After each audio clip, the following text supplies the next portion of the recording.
going to talk this morning about that's going to be a little bit like that little money in the piggy bank, you know. This might not help much, but I want to talk about something that is never changing. In Mark chapter 8, verse 31, an unchanging cost is the title of our message this morning. If you've been around God's kingdom for long, or any amount of time, you know that there's a cost to being a Christian. We talk a lot about that, about following Jesus. It always comes at a cost. It's easy to think that, Jesus paid the cost. We don't have to do anything. Well, there's a cost to be count for everyone who wants to be a disciple of Jesus. Everyone has to count the cost. We're going to see biblically here exactly what that means. In Mark chapter 8, starting in verse 31, it says, he began to teach them that the Son of Man must suffer many things and be rejected by the elders, chief priests, and teachers of the law, that he must be killed and after 3 days rise again. He spoke plainly about this, and Peter took him aside and began to rebuke him. But when Jesus turned and looked at his disciples, he rebuked Peter. "Get behind me, Satan," he said. That's a real rebuke right there.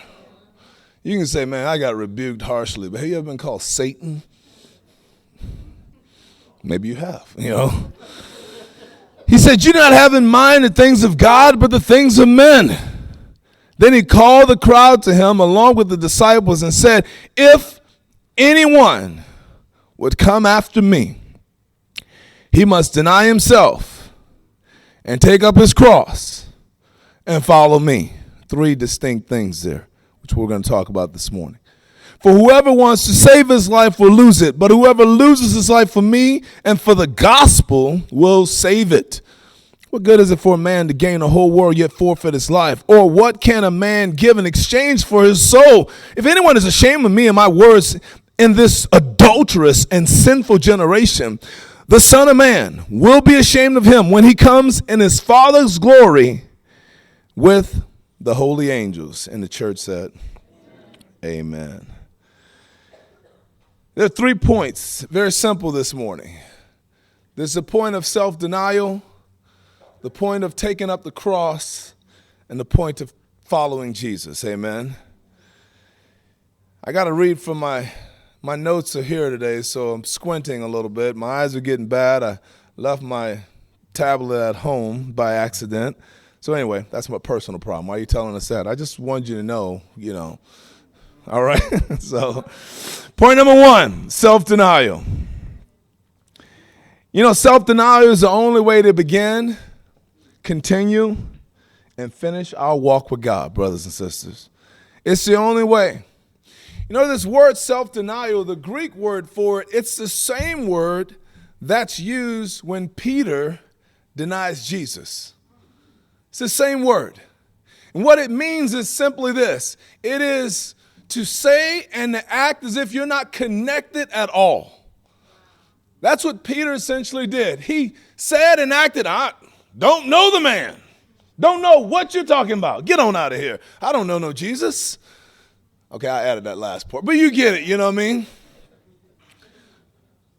That's what self-denial, that's what the word deny means. So when Jesus says you have to deny yourself, what he's saying, you have to completely disconnect from yourself.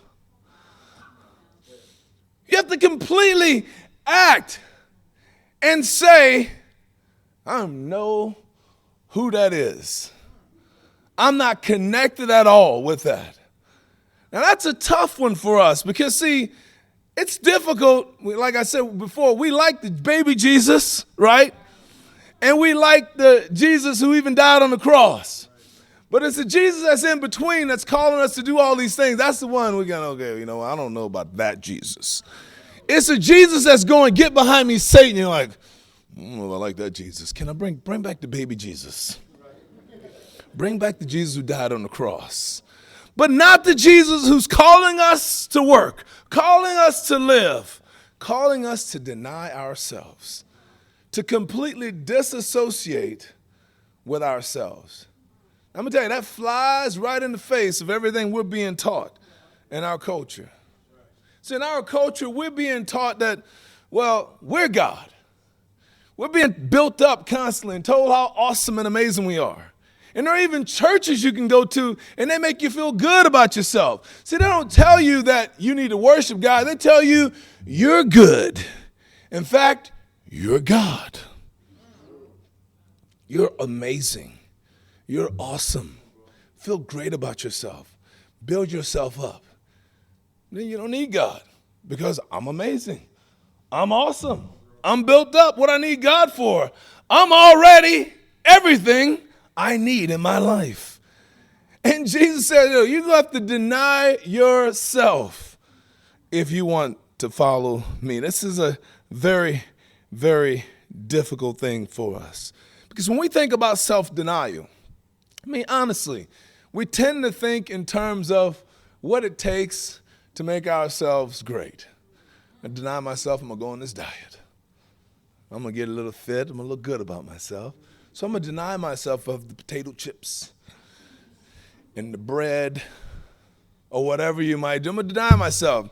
And, and then what we do is we hit our goal weight, right? We hit our goal weight, and then what usually happens? We, maybe not you, but we go right back to the way we were eating at first, maybe even worse. It's almost like we can't get enough bread, you know what I mean? And potato chips, So self-denial, we learn early, it's about kind of getting what we want. We get there and then, or like working out, right? Like going to the gym, working out, you go there for a while, you get a little buff, and then as soon as a distraction comes, a few days, a week, whatever, you start skipping. That's why I appreciate people like Greg and Debbie Newby. They're like workout fanatics, But they have that same fervor in their relationship with God. I mean, they're just religious about working out. They work out in the morning, and then Debbie teaches something, I don't know, how to kill people in the evening or something like that. How to kill people with your bare hands, you know what I mean? She teaches some Pilates, something attack, body attack. I think it is called body attack. There you go. See, told you, she's deadly. And they just work out, I started this new program, and Greg goes, bro, I'll come over there and do it with you. After I've done my P90X, I'm like, wow, just stay home. Stay home. You're not encouraging me.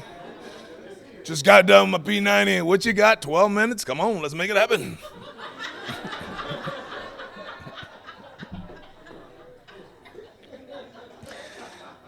But I love people like that, amen? We appreciate people who are committed. Greg and Debbie are committed. They're committed to God in the same way. They will never miss a church event. Certainly without someone knowing, hey, I won't be there. They will take advantage of any opportunity to develop themselves spiritually. Hey, there's a retreat, a conference, we're going to be there. It's not a question. We'll find them. We'll make it happen. Okay, they'd rob Serena's piggy bank to go. You know what I mean? It doesn't matter. They'll go. They'll be there. They're committed. Amen. But at the same time, they'll give you the shirt off their backs. They're just loyal, faithful people. We love that. And I think Jesus wants that same commitment when it comes to following him, which is why he says it's going to take some self-denial. It's going to look a little different than the way you think of self-denial, perhaps. But it takes self-denial. It takes a certain amount of religious behavior. But he's not just saying just be religious. He wants your whole heart as well, which we'll talk about in our next point of taking up the cross. But self-denial.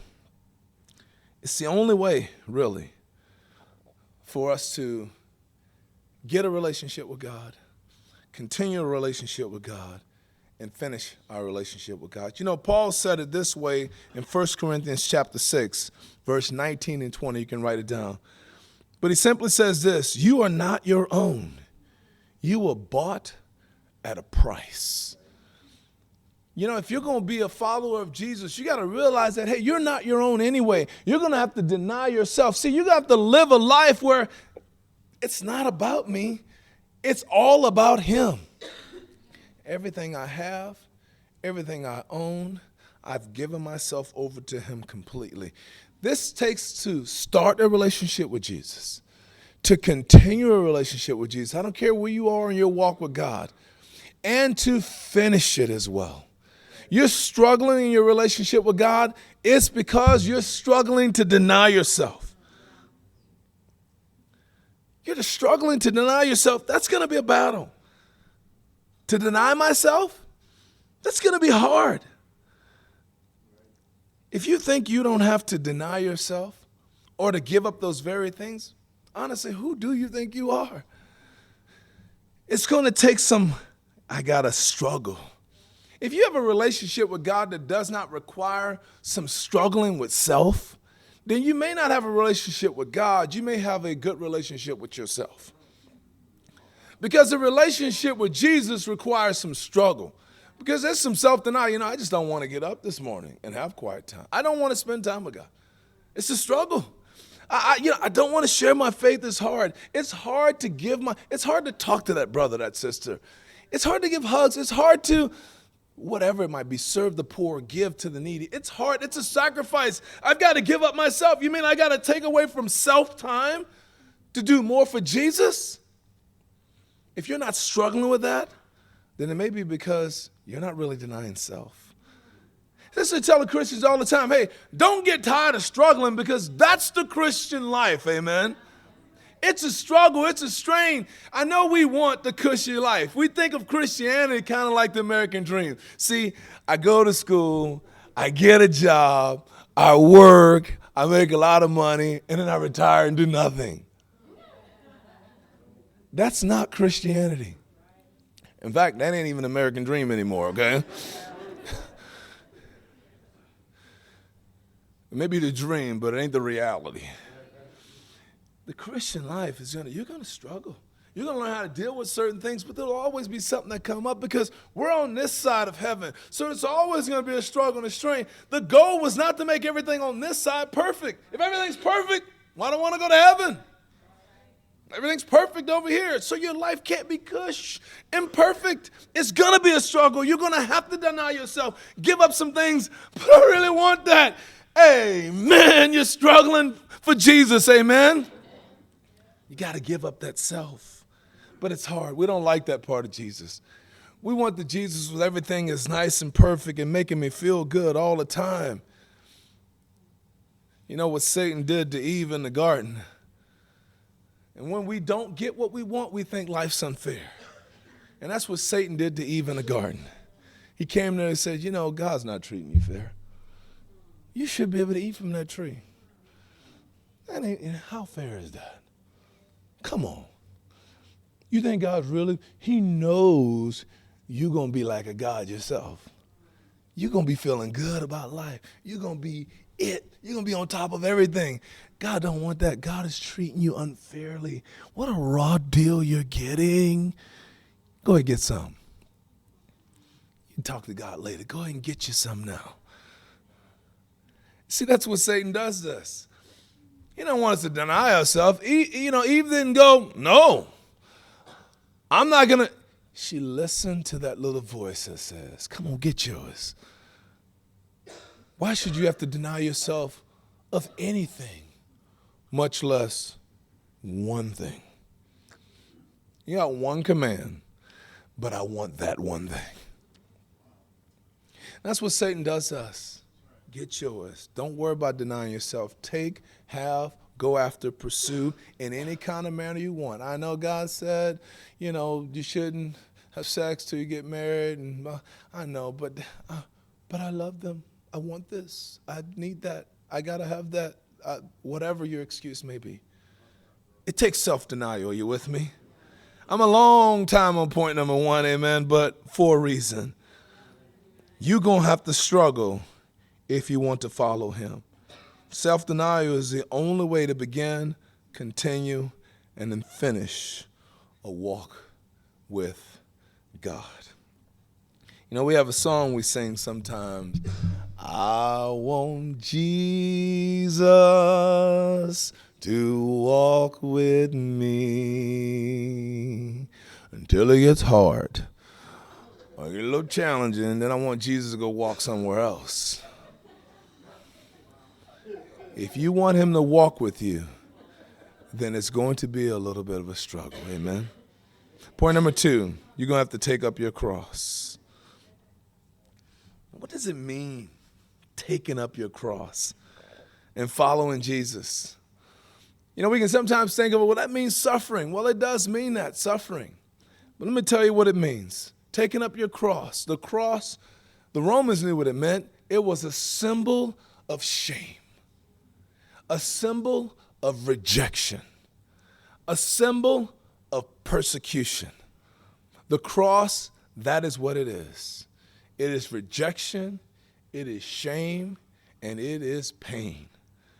If you are going to be a disciple, then you're going to have to get comfortable with being uncomfortable. Amen.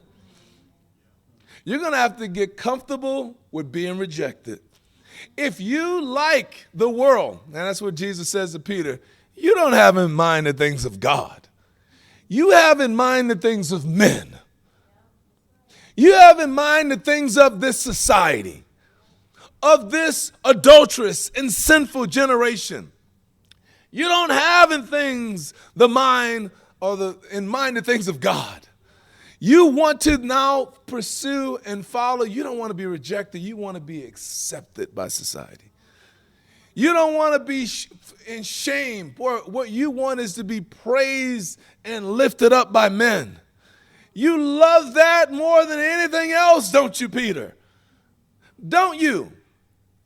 But if you're going to take up your cross, you're going to have to travel that road, that Via Dolorosa. You're going to have to go through some shame and some rejection. You're going to have to be persecuted. You'll have to suffer some things. And here's the interesting thing about the cross. He says you have to take up your cross. See, cross might look a little bit different. Same cross might be a little bit different for each individual. The things that shame you probably don't shame me. The things that shame me may not shame you. But you're going to have to take up your cross. Man, I really get anxious and bothered. What I really can't stand is my kids not getting straight A's. Oh, man. What I really can't stand is my kids not being the best on their sports team. So I got to get them all the tutoring. I got to invest all my money in their skills and their talent. We got to get to every practice. We got to create practices. We got to spend all of our time getting them ready for this. See what I'm saying? What I really can't stand, what really shames me the most, what is that thing for you? And so you're going to have to take up your cross. See, Jesus, it will find you. Your cross will find you, amen? The issue is whether you will take it up. Will you take up your cross and follow Jesus? And I like it because you're going to have to keep taking it up, amen? It's your cross to bear. You can't bear anybody else's cross. They're going to have to bear their own cross, amen? And it's important that you don't allow people to make you feel too guilty, okay, about their own things. Bro, I feel guilty about it. Well, that sounds like a personal problem, amen? I got my own cross I got to carry over here. You with me? I'll give you some input and I'll help you, but I got to carry my own cross. Are you with me? If you're not willing to live a life that is socially unacceptable to certain people, then you got to ask yourself, man, am I really in the spirit of God? Or am I more in the spirit of this generation, the culture, or our society? Hey, listen, Jesus calls us to take up our cross.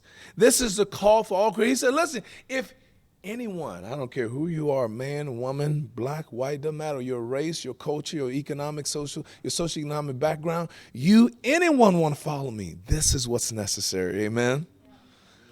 I love that Jesus calls us to this. And this is tough. This is tough teaching, isn't it?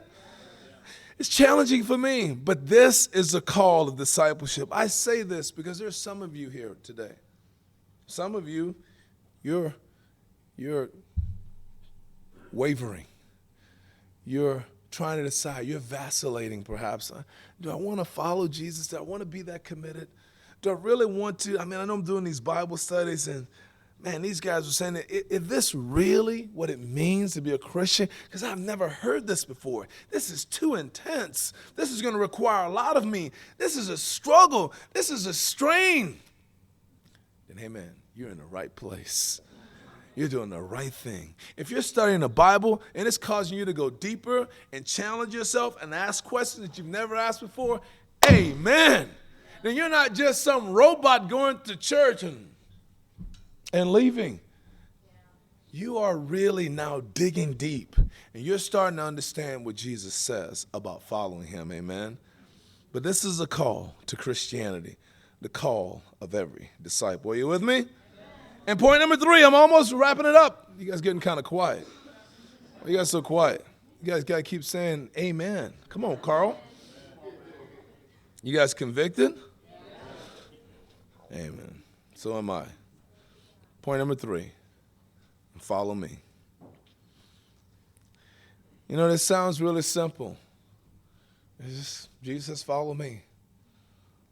He says, follow me, but follow me. Let's look here, because I believe the call to follow Jesus is a call that will transform your life. In Matthew chapter 11,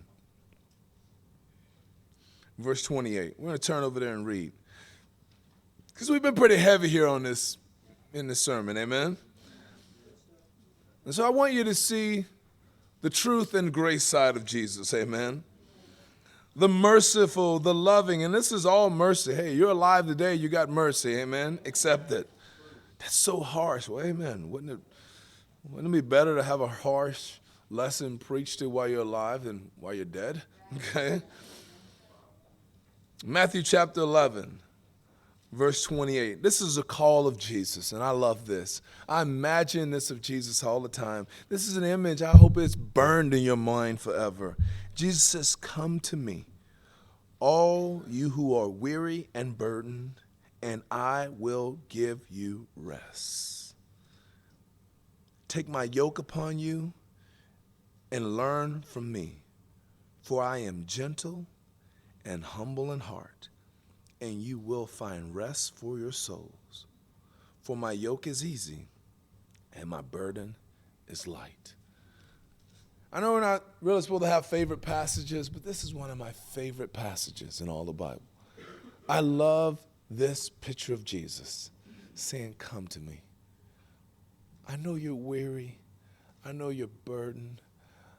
Take my yoke upon you. Listen, my yoke is easy. My burdens are light. You're going to get burdened. You're going to be yoked.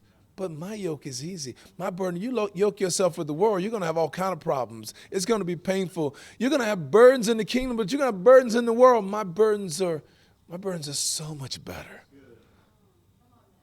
I'll burden you with lost souls. I'll burden you with, I want to spend more time with God. How do I get more time with God?